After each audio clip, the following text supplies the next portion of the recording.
যথেষ্ট বোধহয় নাড়িয়ে দিচ্ছে মমতা বন্দ্যোপাধ্যায় বা তৃণমূল কংগ্রেসকে, কারণ মমতা বন্দ্যোপাধ্যায় আগে যা বলতেন আর এখন যা বলছেন একেবারে আলাদা। আমি মমতা বন্দ্যোপাধ্যায় আজকে যা বলেছেন তার কটাক্ষ করেছেন শুভেন্দু অধিকারী, আর মমতা বন্দ্যোপাধ্যায় আগে দুধেল গাই, আমি কি যে গরু দুধ দেয় তাদেরকে তার লাথি খেতেও প্রস্তুত। দেখুন চেঞ্জটা রাজনীতিবিদদের, হঠাৎ হিন্দু হিন্দু হিন্দু বেশি কেন? কিছু তো আছে, ডাল মে কুছ তো কালা হয়। দেখুন আমি কিন্তু ইফতারে যাচ্ছি, আপনারাও আসবেন। আমি তো মুসলিমদের তোষণ করি, 100 বার যাব। যে গরু দুধ দেয় তার লাথি খাওয়া উচিত। হিন্দু ধর্মের কথা যারা বলে গর্ববোধ করেন, আমিও গর্ববোধ করি আমি হিন্দু ধর্মের লোক, কিন্তু আমি সর্বধর্মের লোক, এটা নিয়ে আমি বেশি গর্ববোধ করি। কিন্তু আপনারা আমাকে বলুন, আমার বাড়িতে রোজই পুজো হয়, আমি 3 বার করে পুজো করি। সুতরাং পুজো পার্বণ আমাকে শিখিয়ে লাভ নেই। আমিও কিন্তু ব্রাহ্মণ পরিবারের মেয়ে। আপনাকে আজকে বলছি, আমি যে বাড়িটায় থাকি ভোরবেলা থেকে, মানে ছোটবেলা থেকে, সেই বাড়িটায় মন্দির, একটা শিব মন্দির, সেই দেওয়ালে যেখানে আমি মাথা রেখে ঘুমাই। কাজে তোমাদের কারো কিছু করবার ক্ষমতা আমাকে নেই। আজকে আপনার বক্তব্য একটু অন্যরকম ছিল। আপনি কত বড় হিন্দু, কত বড় রাষ্ট্রবাদী, আপনি মুসলিম নয়, আপনি মুসলিম লীগ নয়, আপনি তোষণ করেন না, আপনি মৌলবাদ করেন না, আপনি এসব আপনি চেষ্টা করেছেন। জন্টু বড়াইক একদম শেষ বক্তা হিসেবে আপনার কাছে যাব, কি হলো বলুন তো? মমতা বন্দ্যোপাধ্যায় হঠাৎ করে এই ড্রিফট বা এই শিফটটা কেন করছেন? না, এই প্যারাডাইম শিফটটা, এটা শিফট নয়, প্যারাডাইম শিফটার কারণ হচ্ছে যে 5% ফান্ডাটা, এটা কি?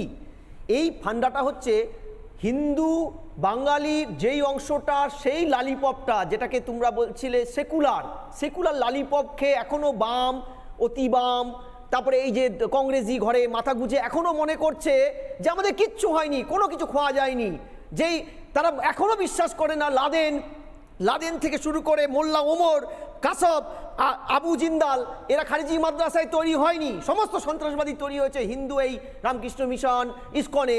সেই মানুষগুলো কিন্তু চেঞ্জ হচ্ছে। এই যে তোমাদের মতন মিডিয়া ময়ূক, তোমরা, আমি ছোটবেলায় একটা সময় দেখতাম আমার গ্রামে বিজেপি করে একজন বয়স্ক মানুষ, তিনি বলতে পারতেন না ভয়ে, তিনি লুকিয়ে থাকতেন, দাদু বলতাম। আজকে যে যুব সমাজ এগিয়ে আসছে, সোশ্যাল নেটওয়ার্কে গর্বের সাথে বলছে, এই আওয়াজটাই মৌন মুখগুলোতে আওয়াজ তুলে দেওয়ার বড় কারিগর আরএসএস শুধু নয়, তোমরা যে মিডিয়া, এর ফলে মানুষের ভিতরে জোয়ার এসেছে। মনে রাখবে, বাঙালি, সেই বাঙালি হিন্দু আমরা, যাদের একটা বড় অংশ 64% জমি খোয়া গেছে, ফলে আমরা একদিন জাগবো, এটাই স্বাভাবিক। এই জায়গাটা এত তাড়াতাড়ি এবং এই স্পেসটা যেটা দিয়েছে, থ্যাঙ্কস এই বাম, অতি বাম এবং আজকের এই দুধেল গাইদের সেবনকারী তৃণমূল কংগ্রেস।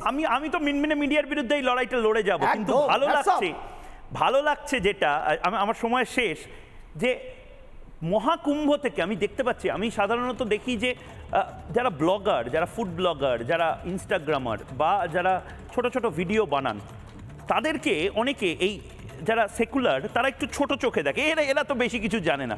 এরাই আসলে জানে দেশটা কি করে চলছে, এবং এদের মধ্যে যে পরিমাণ মহাকুম্ভ নিয়ে ভিডিও বানানোর হিড়িক পড়েছে, যেভাবে দুর্গাপুজো বা প্রত্যেকটি উৎসব তা নিয়ে, সনাতনী সম্প্রদায় নিয়ে উদযাপনের হিড়িক পড়েছে, এটা বোধহয় একটা সিম্বল, এটা বোধহয় একটা ইঙ্গিত যে আসলে লড়াইটা এবার তৃণমূল বনাম বিজেপি বা বাম বনাম সিপিএম এদের বিরুদ্ধে হবে না, লড়াইটা হবে হিন্দু বনাম হিন্দু বিদ্বেষী, যারা মনে করছে বাবর ভালো, মোগলরা ভালো, আর শিবাজি খারাপ, ছত্রপতি শিবাজি খারাপ, সম্ভাজিরাও খারাপ, তাদের বনাম যারা মনে করছে অরঙ্গজেব ভালো, তাদের। দেখা যাক না লড়াইটা কতদিন চলে, কিন্তু মিনমিনে নয়, চোখে চোখ রেখে এই লড়াইটা আমরাও লড়ে যাব। ছোট্ট বিরতির পর ফিরে আসছি আমি ময়ূক, সঙ্গে থাকুন।